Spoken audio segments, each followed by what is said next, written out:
ladies and gentlemen. It's a new era. Cordkillers, our other show, is having a reckoning. We've killed all the cords, and now we're on the hunt for what to watch. And so we bring you this brand new show where we dive deep into the archives of television to examine one episode. We call this Spoilerin' Time. I'm Tom Merritt. He's Brian Brushwood. Hey, man. Dude, I'm glad that we're not having to come up with a new name for Spoilerin' Time. You do got to use your new voice, though. Oh, that's right. Yeah. No, it's not Spoilerin' Time. It's Spoilerin' Time. Spoilerin' Time. Look, I want to break the tradition that we've started on this 3-episode arc where I only managed to see... Oh, you didn't catch up to last week's? Well... I mean, you guys filled me in. You explained to me just how bonkers it was. It was pretty bonkers. But I will say, I really liked the first 80% of this episode. And I can't wait for you to tell me how it ends. But I liked this Tony. There's only one episode to watch a week, Brian. Yes, and yet. I found that we should pretend to assign you more episodes. Well, Tom, it's not every week that I call you at 7 a.m. and say, I know. I really want to be well prepared for this episode, so I'm going to work all day on it. And then at the very end, discover, whoops, wait a minute, I might have forgotten to watch Miami Vice. If it makes you feel any better, I almost forgot to watch it until last night because of the same thing. It's like, wow, I've only got the one to watch. I can watch it whenever. And then you start to run short of time. I too really liked the cinematography of part 2, Hostile Takeover. Well, and even the opening I thought was really strong. I actually also aren't we out of the Jan Hammer era? That's right. Like it's a new composer in season 5, but it didn't immediately like stick out as like, oh wow, new composer. It still felt consistent. So you guys can remind me how we got to this part, but the whole idea of somebody who's undercover and it's unclear whether or not they're in too deep. I was kind of rolling my eyes at his ponytail. All I could see was that yellow, that yellow hairband that he kept wearing.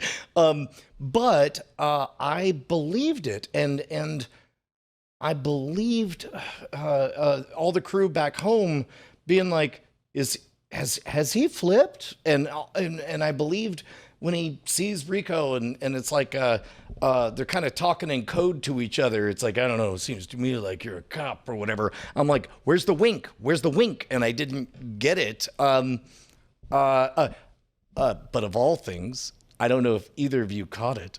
The thing I loved the most was the guest star in it. Did you notice him? Oh yeah. Bryce, Murdoch from the A-Team. Max Headroom. No. Murdoch from the A-Team is not the same actor as Max Headroom. Wait, what is Murdoch in there? No. Maybe I'm mistaken about the A-Team, but yes, Max Headroom. Headroom. No. It's Matt Frewer, and that sent me on a whole rabbit hole because Matt Frewer.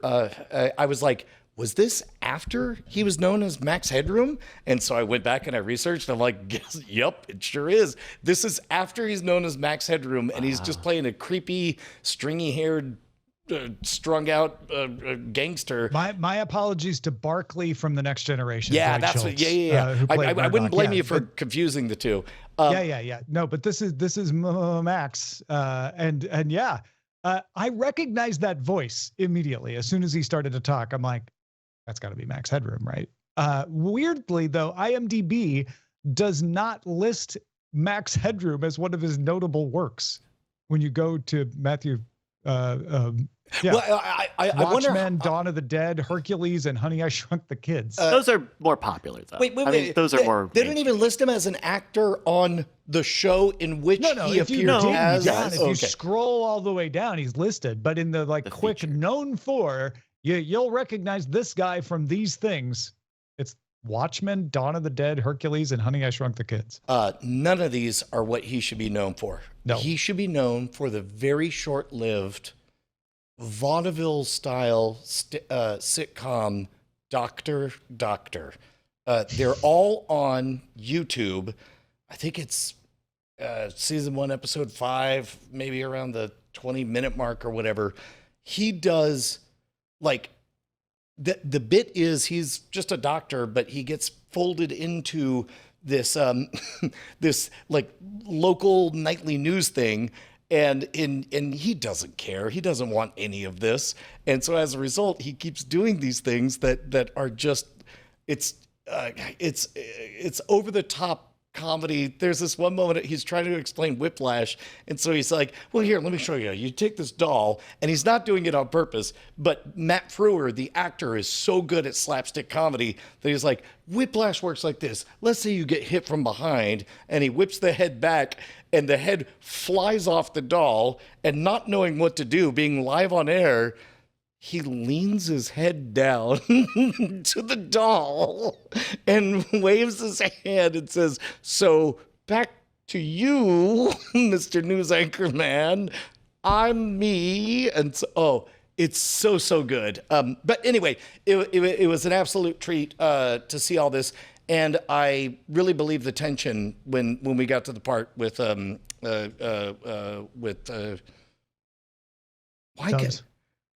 Everyone has 3 names. They got their actual actor name, their actual character name, and their fake character name. And their undercover name. Yeah. that's Mr. not fair. We were hanging with Mr. Cooper, aka Tubbs. Was he Mr. Cooper? No, his undercover name is Cooper. In this episode. All right. Okay. Well, now, all right, great. There's a 4th name now, and it's the nickname that Tom makes up to reference him. Well, I was just referencing Mr. Cooper. No, that's fine. Look, I'm the one who said Mr. Blue Eyes, the guy who eats a lot of eggs, and you were able to remember it's Academy Award winner Paul Newman. I just looked it up on IMDb. I just looked for the other name I recognized. So I did want to give special attention to the cinematography and the direction on this episode, because I don't know if did you all think did it stick out to you? Because it was one of the things that stuck out to me, the shot framing, the pacing, the direction of this episode, even though it's part 2, felt superior to the previous part, Mirror Image, that we watched for last week. And we talked good things about the cinematography on that episode too, or at least it wasn't at the bad end. last week. Exactly. Last week was directed by Richard Compton and written by Nelson Oramus, Robert Palm, and Daniel Sackheim. This episode directed by Don Johnson and written by 2 entirely different people, Ken Solars and Anthony Yurkovich. I went in, first of all, hostile, because I knew it was the beginning of the last season, knowing that you guys did not have kind things to say about the cliffhanger from last season. Yeah. And then I saw directed by Don Johnson, and I folded my arms. I was like, all right, here we go. All right. And then I saw Matt Frewer, and then I was like, and then I saw the ponytail. But then I was like, guys, this is, I think way good. I don't know why, how they're going to screw it up and not get renewed, but Yeah. Well, they've got 22 more episodes to go to screw it up. So yeah. Did it feel like was there a big computing revolution between season 4 and 5? Because okay, all right, yes, no. So the Mac 2 got front and center placement. Like, look what this Macintosh. I don't know the future who Steve Jobs met with to be like, you gotta show. Look at these images. You can see photos on your computer on a Mac 2. You gotta give that front and center. Give it a good shot. Because man, that scene lasted a while. But I was also kind of fascinated with how they did it. Well, I believe I'm doing a bit now, so don't actually listen. But I believe it was originally positioned as the Apple Exposition Pro, where you could show a bunch that was of the code name. Right. Yes, a bunch of characters and explain the one note that you should know about them. This is a smart one, a college boy. Yeah. It was called Exposition Maker. And that was the software that Apple would bundle in on that. Lotus plots. Also, that bathhouse scene. Oh, is that at the end? Is that after No, that's midway. That's when they execute. They do the revenge killing. Oh, Miguel orders the revenge killing, and it's for primetime television in the 80s. Not something I would expect to see. Do you know what? Including the mourning later of his using the word special friend.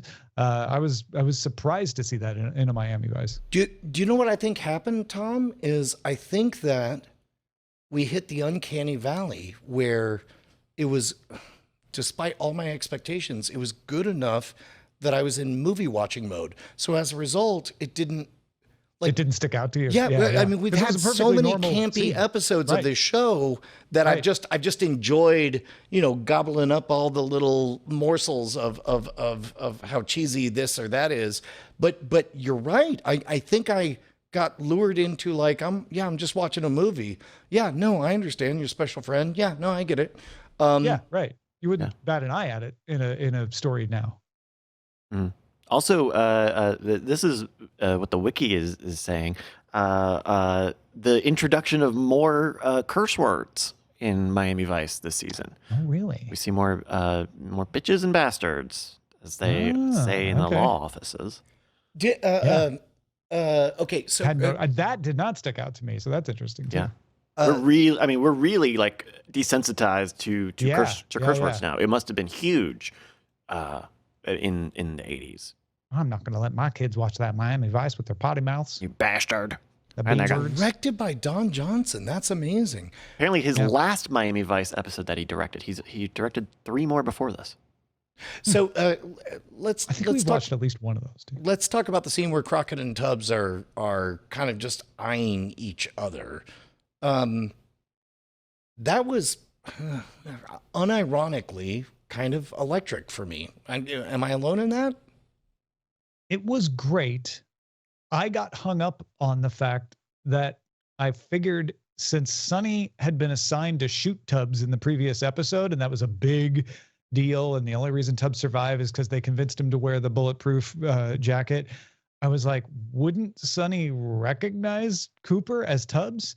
Like when they're like, we're going to send you an undercover. I'm like, these folks already know who you are. They put a hit on you with Sonny as the person to put the hit on you.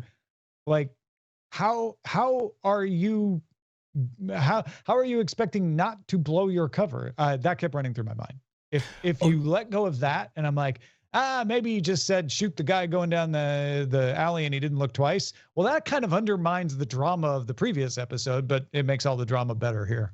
You know what I'm realizing is I think they knew they wanted to do a reboot, and that's why the last episode of season 4 seems so ridiculous to you guys. Like, what? He's crazy now? But as a result, coming in, because I did not see the end of the previous episode, I just assumed it's like, oh, this is the story of a Vice operative who has just gotten in too deep, and it's not clear what side he's on. Yeah. They didn't cartoonishly portray him as crazy in this. Here's another passage from the Miami Vice wiki. The opening sequence, consisting of cinematic shots of Miami at night and a lengthy nightclub party scene, can be seen as an attempt to convince viewers that the show had returned to the style that made it famous in its first 3 seasons, particularly after the sometimes wayward scripts and sets of season 4. Ironically, the 5th season is today almost always cited by fans as having a markedly different tone to the rest of the series, which I agree with. Yeah. Yeah, this episode certainly had a markedly different tone. Well, since we're in spoilerin time, can you guys just tell me what the last 5 minutes were? Because I think that's where I was before I started doing more research for the show. Tom? Yeah. So basically, Miguel gets mad at Sonny for moving in on his girl because he catches Sonny coming out of her room. And so he tries to kill Sonny, and Sonny kills him instead, because that's who Sonny is now. He doesn't wait around. And that's a very sloppy explanation of what happens. The shooting of Miguel I think there was a guy in the bushes trying to kill Sonny, and he misses because somebody yells, and they kill Miguel. So maybe it wasn't Sonny. Now that I'm remembering it, maybe it wasn't Sonny that kills Miguel, but it was very sloppy. It was a very sloppy situation that kills Miguel, leaving Sonny in charge of that crime operation. Then he goes to meet Cooper, who's Tubbs, and they have the conversation with Tubbs about, hey man, it's me. I'm Tubbs, Sonny. Remember me? And you start to see the memories start to come thicker, that they've been kind of slowly alluding that Sonny might be having flashes of memory at the end. Well, so I think I might be having the superior experience by constantly missing the end because it seems less silly to me, because when they did the flashback stuff, that just felt to me like don't try to rationalize forgetting your work as the superior experience. Okay. Also, I think I legitimately had the superior experience. I don't think you did. Well, let's put it. It's a less genuine experience. Let's put it that way. It's gonna be tougher if you follow this up with a hat trick next week. No, I can't. We gotta find him. I'll see all this stuff, and then my opinion next week. Get ready for the big disappointment when Brian's like, "Yeah, guys, this is all dumb as hell." The fact that he had amnesia and got it back. Because I watched the entire episode. Well, and then because it doesn't read that way when you miss the ending to the one before. But that also means that the episode isn't very good if you have to miss part of it for it to be good. I think that's interesting, right? So it's like, okay, maybe that's the fault of the episode. Maybe it's the fault of procedural television of its era. Yeah, maybe. Yeah, that's a good point. Yeah. I mean, Tubbs getting shot twice. Got shot. Is weird. They hint that like he got shot at the very end. Am I remembering that right, Tom? Yeah. This time, I actually found the Tubbs shooting more interesting because you see him drop his cover, which is risky, and say, "It's me, it's Tubbs." And you see Sonny having more flashes of memory, which you're like, "Oh, is he gonna get his memory back? Is he gonna get his memory back?" And then you got to upstairs with the lady and the other members of the crime syndicate, and you hear a gunshot, but you don't know who shot who. The implication is that Sonny shot Tubbs, but we didn't see it. Tom, I'm going to make you a promise. I'm going to watch all the scenes I missed. And here's my second promise. Next week, I'm going to hate all of it. Because that's fair. That's totally fair. But at least it's genuine. I actually did enjoy. You're probably going to have the best version of it watching just 3 hours. This is 2.5 hour movie all at once. Like maybe. I'd skip the last episode of season 4. Like, I don't think you need to watch the end of that. I do think the end of 501 is good. Okay. I would just start where you left off, watch the end of this episode, and then go roll into episode 2 of season 5. So Matt Frewer is going to be in the next one as well, right? Yeah. Well, I mean, as far as we know. His character is still around. Like, he didn't die in the part that I ran on with. Yeah, exactly. I actually think this is a strong ending to this episode, which is, shot rings out and you're left on the hook.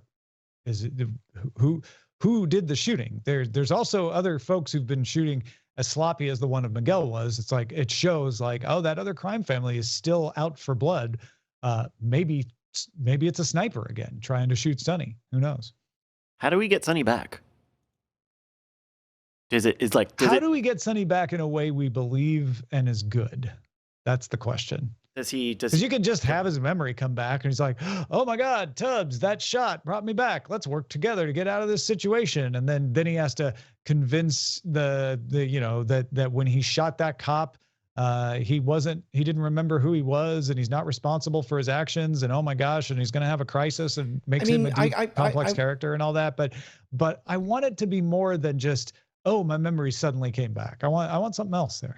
Well, this is more after talk stuff, but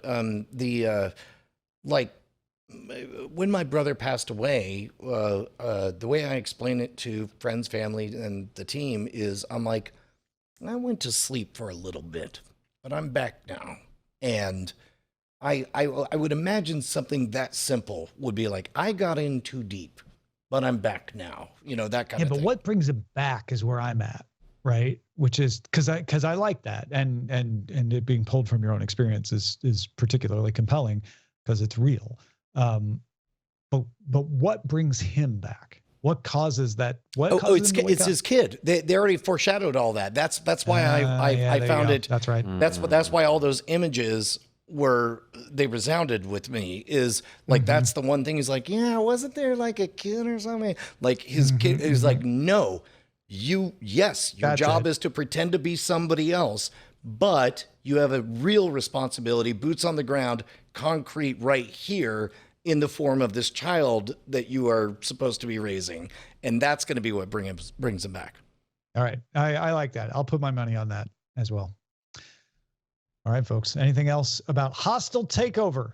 Episode 1, season 5. Swear to God, you just said Hostile Takeover. I thought I was about to see like another Sunny Beach bumper. We can't make a new Miami Vice bumper every week. Well, that is it for Spoilerin time. Next week, we will talk about Redemption in Blood, which is part 3 of this 3-part story, bridging season 4 and 5. That is season 5, episode 2 of Miami Vice. Thanks, everybody, for supporting us. You get this early if you're a patron, and you get the after talk where we talk more spoilery talk. Become a patron at patreon.com/Cordkillers. We will spoil you again next time.